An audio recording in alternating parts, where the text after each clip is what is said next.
Let's get real. Audio is difficult to capture well. We often deal with reverb, which is sound bouncing off of walls. We invest in a lapel microphone because they sound better. They do sound great. And over time, we learn how to acoustically treat our environment that we're filming in to make that sound better. But then the lapel microphone starts to sound stuffy and closed off. And it doesn't sound natural in the context of the environment that we're filming in. Let's talk about a few ways to capture audio in your home studio environment. Stick this on the tripod. Let's get rid of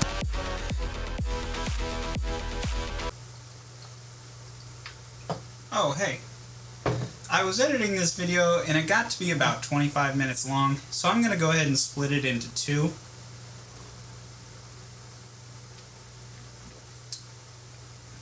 Oh, that's good beer, Jose.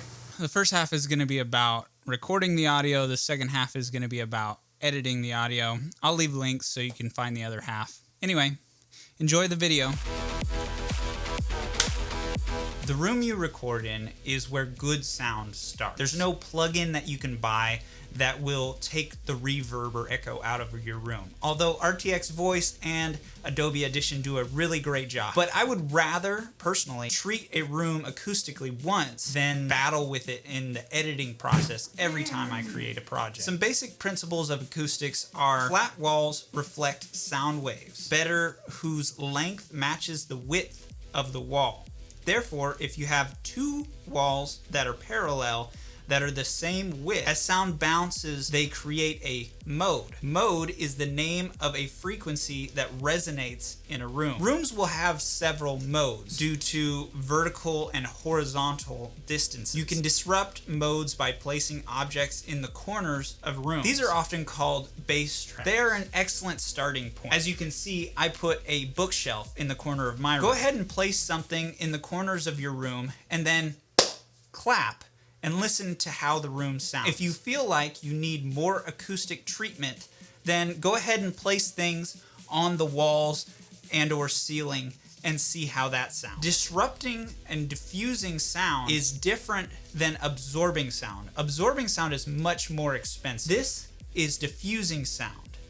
Whereas a sound panel, something you might spend $100 to $200 on, is absorbing the sound. Then you have to ask yourself, what do you want in the shot as far as your microphone? Do you care about a lapel on your shirt or a broadcast microphone in your face?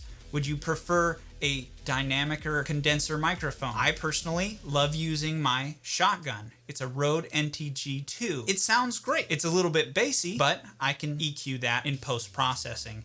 And I have a preset that I've saved that sounds good on my voice, and it's super easy, and I don't really have to think about it in editing. I personally like this condenser because it gives some space to the room. You can still hear some reverb in the room. You can still hear subtle sounds that I make, as opposed to a dynamic microphone that rejects a lot of background noise, or a lapel microphone that's so close to the sound source, aka my voice, the sound source is so much louder than the rest of the room. Having a little bit of room noise is not a bad thing. For example, right now my computer is running with its fans going at full blast.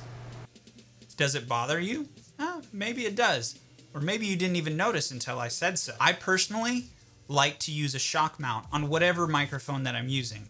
Obviously you can't do that with a lapel microphone, but shock mounts really help when you're stomping on the floor and you want to absorb some of that boom, boom, boom. You can also EQ out the low frequencies that are going boom, boom, boom. But a shock mount really helps. They're like 15 bucks. Then you have to think about gain staging your microphone.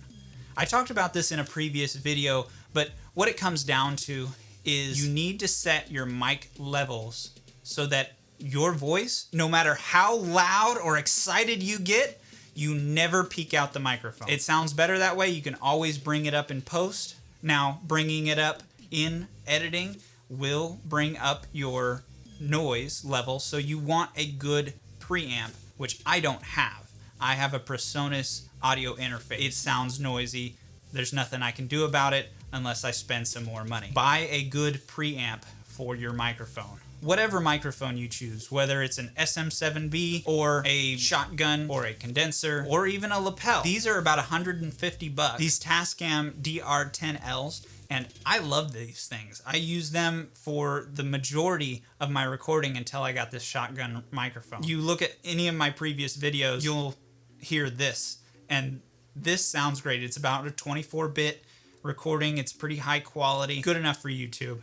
And I've really enjoyed using these. They're super easy to operate, and you just stick them in your pocket, sync up the audio later in editing. Right now, I'm recording into my shotgun microphone, into the PreSonus audio interface, and then into my Windows 10 PC into OBS. Not the best setup because it requires my computer to be on in order to record audio, and eventually I will invest in an external audio recorder.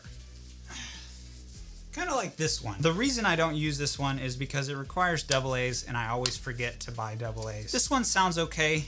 When I power it using the USB port, it sounds really buzzy. It has a strong electrical buzz in the audio recording. So you can't really record and get decent audio off of wall power. Battery power sounds great, and I just forget to buy batteries. So this is my easy setup. What I do for acoustic treatment behind the camera is I've got some foam pads hanging up. I opened my closet and I have all my jackets hanging in my closet to absorb sound. That helps, it really does. If I close this door, it sounds a little more closed off, and you don't hear the echo from around the rest of the apartment. Just little things that can really set your sound apart, really help create a closed off environment, but still have a good reference where you're at. Pick up something off the desk and set it back down.